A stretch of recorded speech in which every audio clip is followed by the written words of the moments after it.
When you play the Game of Thrones, you either win or you die. A lot of people played in Season 1, and they didn't all win, and that is why they're on our list today of ranking all Game of Thrones deaths in Season 1. Welcome back, guys, to Fog Entertainment. Today, we have 15 deaths. We're going to be ranking all the characters that did die in Season 1. Now, some may happened off screen that we haven't included here, or some may not have been relevant that we haven't included, but all the big ones, the important ones, the ones that had an impact, the ones that were part of storylines, the ones that matter are on this list. I think that's the best way to say it. If you matter, then you're going to be one of these 15. If you didn't matter, then I'm sorry, but unfortunately, you're gone. You're not here. You're done. You're finished. You are not getting any screen time at Fog Entertainment today. There's no second chances on a deaths list, so if you're not on this, you're not going to be in Season 2, so... Yeah, well, that's it. It's now or never, buddy, so it's time to step up, or could we see somebody die twice? Anyway, coming in at number 15, we have Syrio Forel. He was basically Arya's teacher, trained her how to become a sword fighter. I liked Syrio Forel, and I thought the scene up to where we go off screen was pretty decent, where he takes care of a couple of the Lannister soldiers, and then we got the big guy that confronts him, and he's just standing there with like a wee wooden pokey sword. He can't do nothing with it. But unfortunately, his death is off screen, and we weren't even aware that he actually died. I actually had to look this up, but apparently he did die. So, yeah, when the season ends and you're not sure whether the guy in episode 8 or not died, then, you know, it couldn't have been that good of a death, so therefore it's coming in last. Yeah, I mean, what was the course of action for this guy, though? Running away till he found a proper sword? I guess he incapacitated a few of them, so could he not just took the sword off one of them? Possibly, but that for some reason did not happen. Coming in at 14th, we have Mika, the Butcher's Boy. I mean, I think the best thing about this was probably the quick scene after it, when Ned looks at the Hound in disgust. He chased him down. He didn't run very fast. Anyway, Mika coming in at 14th. Not a lot to say. It didn't need to happen, but yeah, Ned wouldn't have done it. It's actually crazy, like, how the Hound was to just kill this guy. I guess maybe Joffrey gave the word or whatever, but I mean, this is fucking murdering a kid for no reason. Anyway, literally. Coming in at 13th, we have Lady, the dog, the dire wolf. Ned has to put Lady down because the other dog, the other dire wolf that bit Joffrey ran away, so Lady didn't really deserve this shit, but it is what it is. Oh, ironic that she's coming in at number 13. Unlucky. Unlucky for some. It's very rare in the real world where you see a dog get put down for another dog's actions. Yeah, so... Welcome to the Pitbull community. Anyway, let's move in to number 12. We have Khal Drogo. I mean, good character, good fighter, but unfortunately his death wasn't that great. You know what, right? It happened on screen and he's not a dog. So that's the only reason he's this high. And I say this high because big fighter, oh, his hair's this long because he's never lost. He'll batter the fuck out his horses because they're afraid of water. He cuts himself. And well, he doesn't cut himself, he gets cut. I know, but he lets himself get cut. Yeah. It was like a point of here, like, I'm the big man. I'm willing to bet big money throughout the rest of this series that someone else is going to get cut, and I'll be like, well, why are they not dying? I mean, Ned Stark took a fucking big spear to the back of his leg and no-sold it. Yeah. He was walking like 10 minutes later. This guy gets trying to take down the Lannisters. Aye, this guy gets a nick, man. His arse goes. He's lying in bed for the rest of his days. He needs black magic. Yeah. Anyway, he's coming at 12. Coming in at number 11, we have Ser Fadis Egan. He went up against Bronn, and it didn't turn out too good for him. I mean, I guess he fought with honour, but who cares? He's dead. He's dead. Honour's at the window when you're dead. I mean, it's a decent fight scene. No, it is, but again... And then he falls out the big hole in the middle. He should have took the armour off. Should have took the armour off, buddy. Plus, he didn't need to put himself forward here. He could have not fought, I guess, but is what it is. Coming in at number 10, we have Robert Baratheon. So again, a great character. I think one of the best characters of Season 1 for me. But the downfall for Robert Baratheon, I think, is his death and the fact that he got took out by a pig. Even Robert, though, on his deathbed, he was alluding to the fact he wasn't shying away from it. He was pretty much saying, what a joke this is. What a mockery this is. The great King Robert Baratheon taken out by a pig. At least acknowledged it, but I mean, he could hardly be lying there. He's like, oh, Ned, there's never a way I wanted to go out as being killed by a pig. Take the throne, buddy. The pig killed me. But yeah, Robert Baratheon, like when I first started watching this show, I did not expect him to get killed this way. Yeah, not by a... Well, I mean, I guess he did get intoxicated. Poisoned, It was like... so to speak. I mean, you know, there was foul play in there, but it was a pig at the end of the day that wiped him out. Coming at number 9, we have Maz Dur, and I'm not sure if I'm saying that right, but she was the witch that worked magic on Khal Drogo. Didn't work. Then, obviously, Cersei's... not Cersei. We have the Dragon Woman, whose name has completely escaped me right now. So, no, ooh, Gary Neville, ooh. Yeah, her name always escapes me, and I will. Daenerys, that's the one, Daenerys. I was going to say Cersei, but I think that's not it. So, Daenerys ends up, like, giving birth to I don't know, it was like a fucking dragon or something, or an alien, or some sort of deformed thing, and she punishes her by burning her when they are basically giving Khal Drogo a funeral. So Khal Drogo's getting burnt, and she's tied to the, to the deathbed, so to speak, and she goes up in flames. Said she wouldn't scream, but in the end she did, and of course she's going to scream. Hell, you're all going to be doing that. Up next, number 8, we have Koto. Khal Drogo's number 2, I guess that's the best way of describing him. He tries to stop the whole witch black magic stuff. Jorah Mormont doesn't let him because he's obviously trying to protect and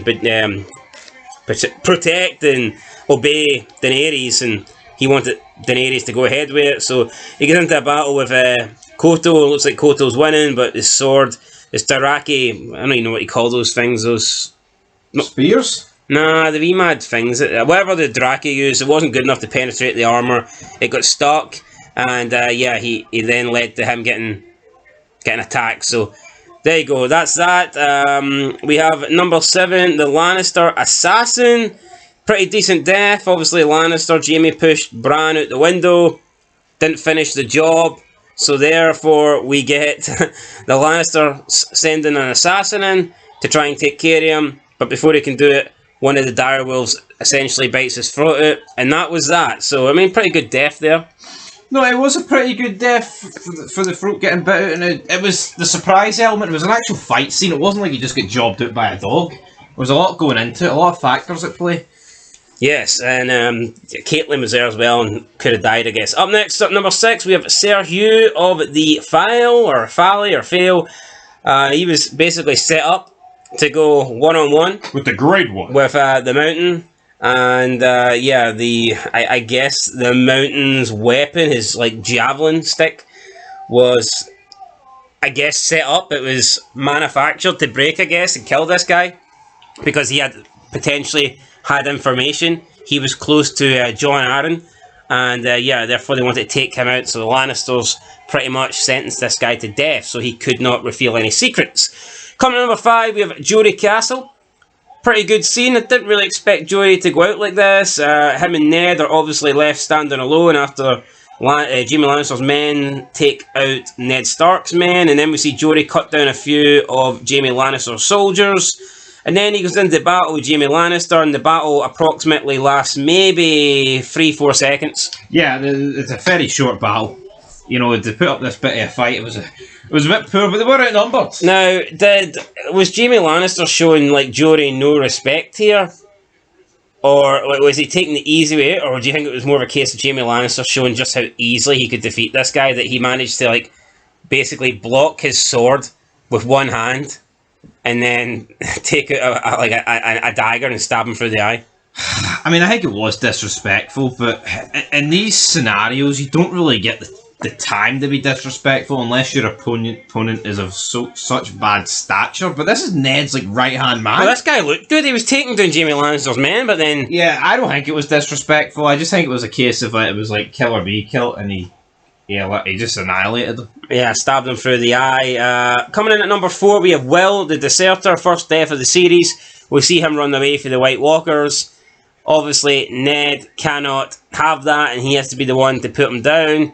Takes his head off, because that's what happens when you run from the wall. When you leave your position, when you desert the wall, you have to die.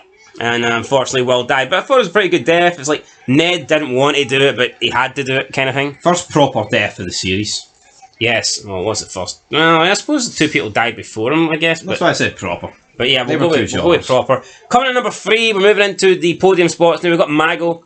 So Mago confronts Drago. He doesn't really approve of the way Daenerys is trying to tell the Khal Drogo's what to do. The Khal Drogos? Is that what they're called, no? They are Drakis? The Drakis, whatever they are, man. You just said the Khal Drogos. I don't know. May as well be clones. The Khaleesi's or the... I can't really remember. The Khalis.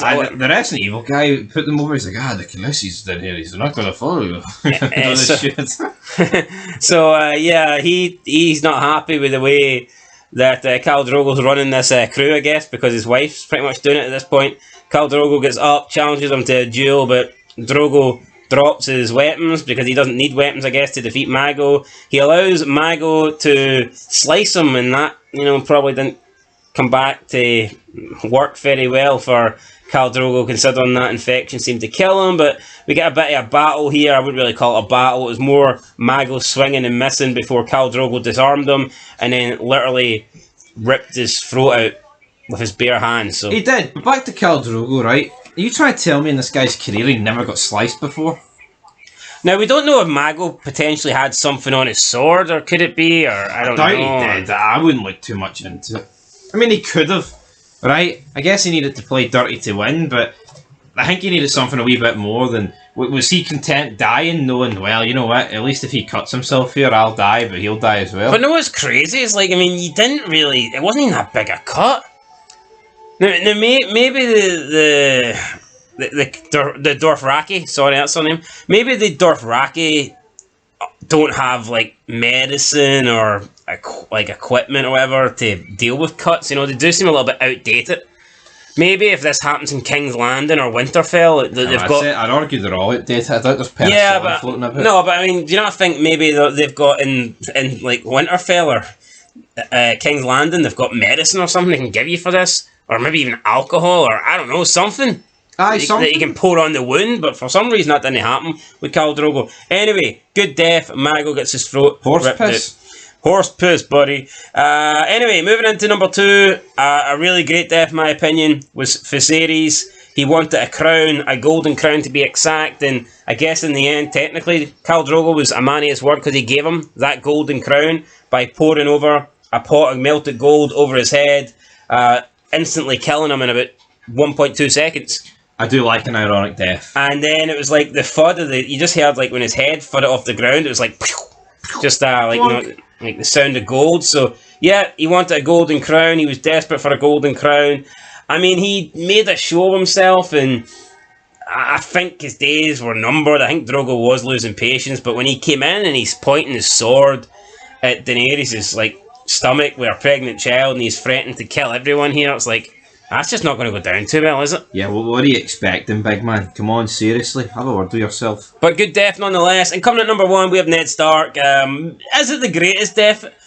Maybe not, but it's the most important death of season 1 by far, and it's a little bit symbolic as well, because the first scene we see of Ned Stark, really, he is killing Will the Deserter by beheading. And then the last scene we see of Ned Stark, really, is him being beheaded. So Karma's a bitch. He kind of went out the way he came in.